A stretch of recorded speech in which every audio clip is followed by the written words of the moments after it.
What's up, everybody? This is Rich with Lifetime Shred, and today I want to talk about a few boat wakeboards that are a little bit less expensive than most of what's out there, but probably are still some great options. But before I get into that, I just wanted to say if you're interested in this type of content, I plan on putting out other gear reviews, cable park reviews, things about boating, etc. throughout this summer, hopefully putting out about one video a week. So if that interests you, please subscribe below.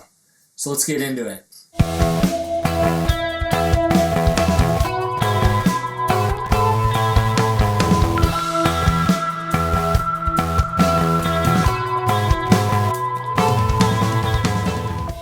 So the first board I want to talk about that I think is a really good bargain, and I should call out, wakeboards have gotten a lot more expensive in the last few years.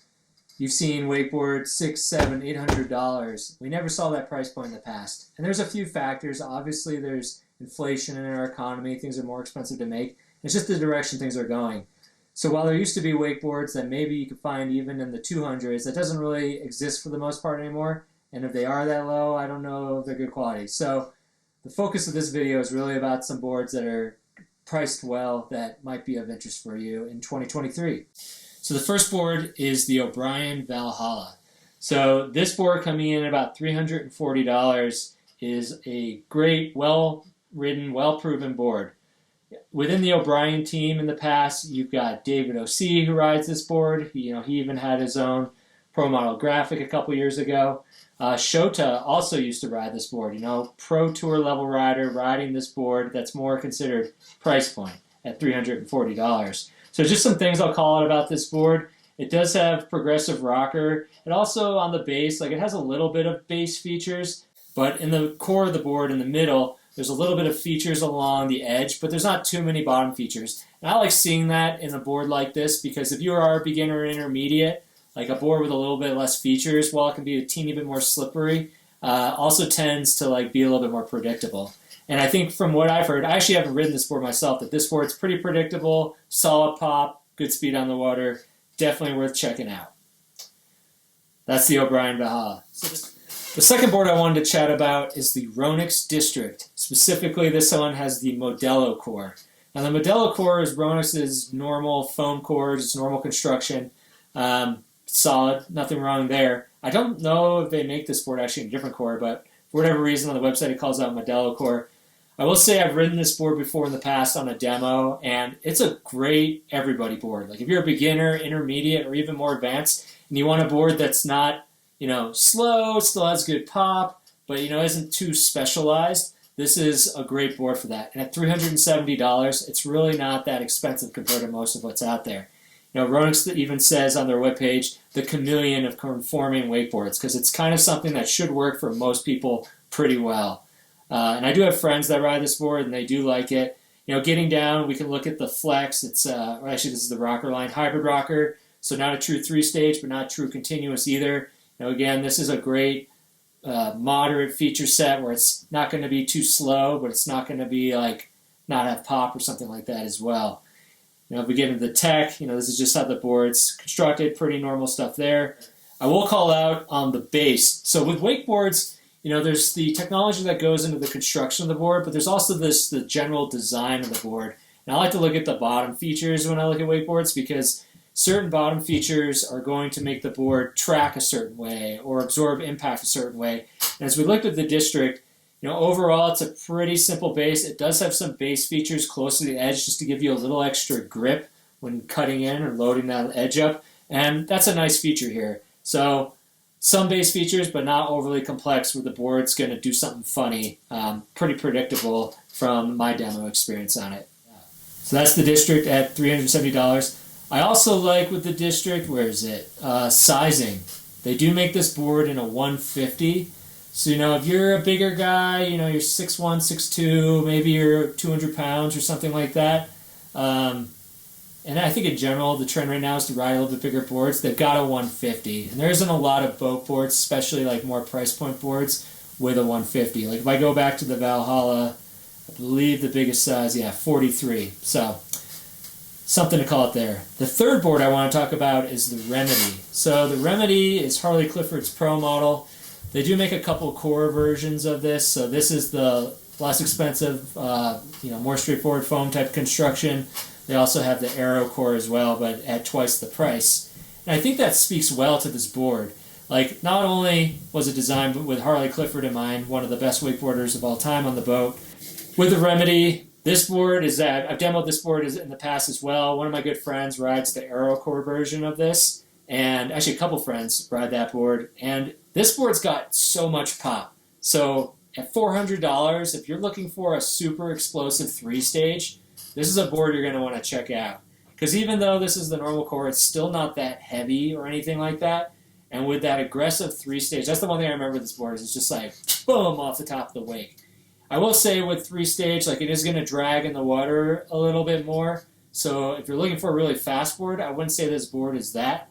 But at $400, you're getting a pro model wakeboard from one of the best boat riders of all time, and the thing's going to pop. I will say on the sizing front, the sizing is a little limited here. It tops out at a 142. So again, going back to the District, if you are a bigger guy, the District has that size where the Valhalla and the Remedy did not. But yeah, definitely a good one to check out. And let's go on to the next board. So getting a little more expensive here, but not way out. Again, there's wakeboards over $800. At $450 is the Ronix Parks Modelo. So the Ronix Parks board, this is actually a new design this season. I went and checked this out in the store the other day, and I felt like the main difference I was seeing is the nose and tail are wider on the new board. I have ridden the previous design that had a thinner nose and tail, and my friend Mike, who's one of the main guys I ride with, he's a big fan of the Parks board that's been out the last few years. I think he's going to give this one a try and see how it goes. But he's not totally sure yet because those tips and tails are pretty wider. But Mike's a great rider, and I will say, if you're looking for a pro-level board, the Parks Modelo is definitely one worth checking out. Tops out at a 145, so a little bit bigger, but still not as big as that District board. And if we look into the features here, it looks like this new shape is supposed to have a little extra speed. I'm imagining with that wider tip and tail, it's going to have like a little more predictable pop. I remember when I demoed my friend Mike's board, it just felt a little squirrely with the thin tip and tail. Getting down to construction, the one unique thing with the Parks board beyond what I've already mentioned is the base does have like this hexagon dimple structure on it. It's supposed to make the board ride faster on the water. I don't really know if that works or not, but if you pick up the board, it's something you'll notice right away. It is a continuous rocker, which also means it should be pretty fast.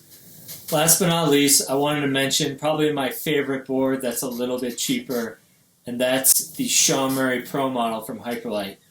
This is the board that I've personally been riding for probably the last 5 years. I've had a couple of them.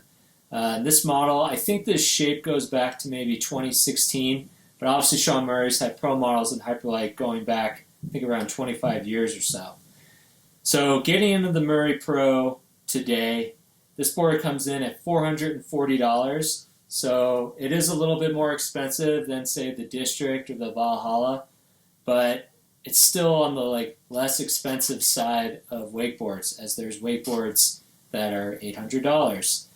And I love this board so much, so I'm just going to gush over some of the features, and I think there's a reason that if you're on the Wakeboard Only Facebook group or Reddit or wherever you like to communicate with other wakeboarders, that this board often comes up as a suggestion for riders who are looking for maybe a beginner intermediate or a pro-level wakeboard that just rides well.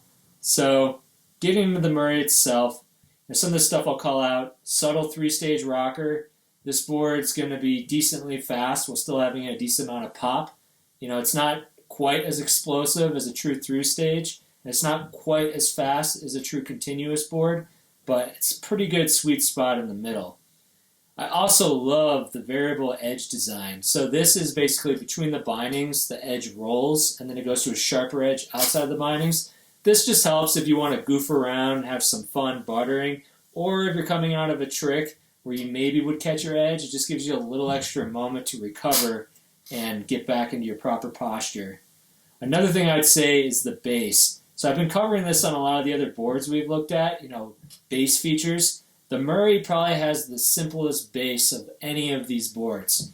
It basically has like a little bit of a V-spine in the middle of the board, which is going to help the landings be a little softer, but otherwise it's flat. That makes this base super playful. And, you know, if you do need a little bit extra grip or you like a more grippier board, this might not be the board for you. You could increase the fin size. I think these come with 0.8s. I did experiment once with riding a 1-inch fin on this. I went back to the 0.8s because it was plenty grippy for me. You will see some of the other boards I mentioned that have more bottom features might grip a little harder, but I personally like how this board grips a lot. I think it's plenty.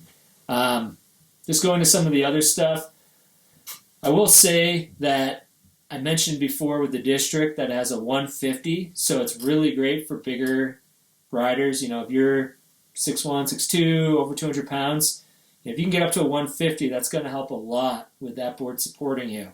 And the Murray delivers here as well.